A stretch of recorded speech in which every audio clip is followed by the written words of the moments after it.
Imagine you buy a new film camera. You go out, you buy 50 bucks worth of film. You fly to a foreign country, you take a bunch of photos, metering properly, focusing properly, you shoot to your heart's content. Then you fly home, you send off the rolls of film to get developed. You get them developed, you get them scanned. It takes like 3 weeks in total for the shipping and everything. You get your film back finally, you're super excited, and it turns out like this.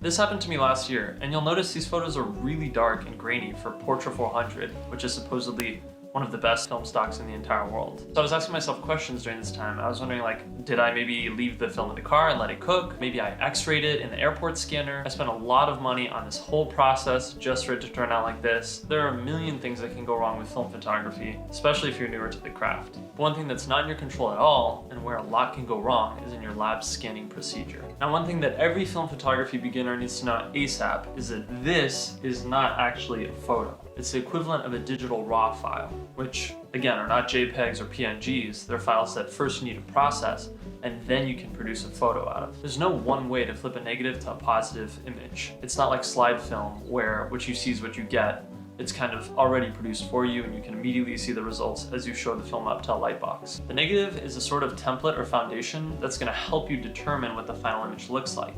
And I don't care how advanced your lab is, when they're flipping it over to a positive image, they're probably doing it wrong. If you consider the best software we have today to flip a negative image into a positive one, you typically run into something that's some sort of AI or math algorithm that first does its best with an estimate, but then gives you a bunch of different sliders and diodes and controls that allows you to actually produce something the way you want it to look. Every image is unique and is going to need specific tweaking in different ways to even end up looking realistic. You may have pushed the film or overexposed for a certain look, and your lab definitely doesn't have your artistic vision or the memory of that night in mind when doing the flip. And unless you paid for the highest quality scans available, which are usually very expensive, often more than doubling the cost of processing your film, you'll have a small lossy JPEG that is too low res to ever become something big. So let me give you an example of where lab scans can really hinder image quality. Now, you've probably heard of this new film stock called Harman Phoenix, which came out really recently. It's really exciting because it's the first new color film stock we've had from an independent lab in a very long time. But when you take a look at the images, they end up looking really contrasty and grainy. And most people would consider a lot of the images that they're getting back from their labs to be much too high in contrast and grain and low resolution to ever be used in a professional setting. Brae Hunziker recently made a video about Harman Phoenix and explained how he was really disappointed by the results he got back from the lab.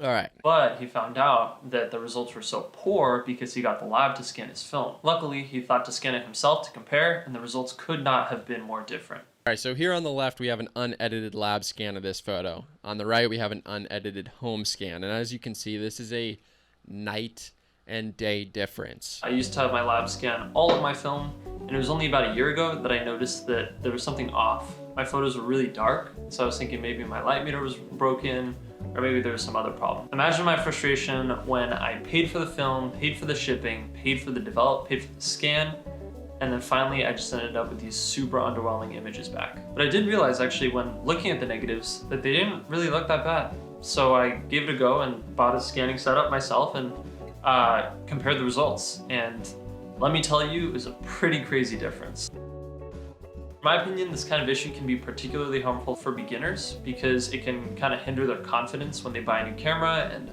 a light meter, they follow tutorials, and then they think just inherently must be something wrong with their skill. Maybe they bought a broken camera, it can lead to a lot of confusion. I will admit that the best lab will give you maybe TIFFs back that have a lot of color information and very high resolution, but it comes with a really steep price tag. If you look at, for example, on thedarkroom.com, take a look at their develop and scan for super scans, which is above like 9 megapixels basically. It's like the minimum option if you want to make prints, if you ask me.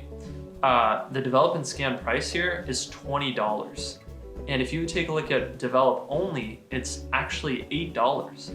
So if you compare the really tricky part that most people can't do with the poison bathtub and all the chemicals and all the different tools required in developing film, that's only about a third of the cost of the develop and scan itself. But if you have something to hold the film flat, plus a light source, a DSLR, and a tripod, you can shave off more than half the price of what you're usually paying for at a lab. Scanning my own film has completely transformed my film photography. I definitely am getting a lot more resolution and much better colors from every negative. And when I've invested already over $3,000 into this hobby with a really fancy medium format camera, you know, a lens lineup, for the Hasselblad system, I have different backs so that I can scientifically compare different film stocks. I'm not going to compromise on the single most influential factor that determines what the film looks like when it gets to your screen. So if you're interested in my scanning setup, I'm happy to make a video about it.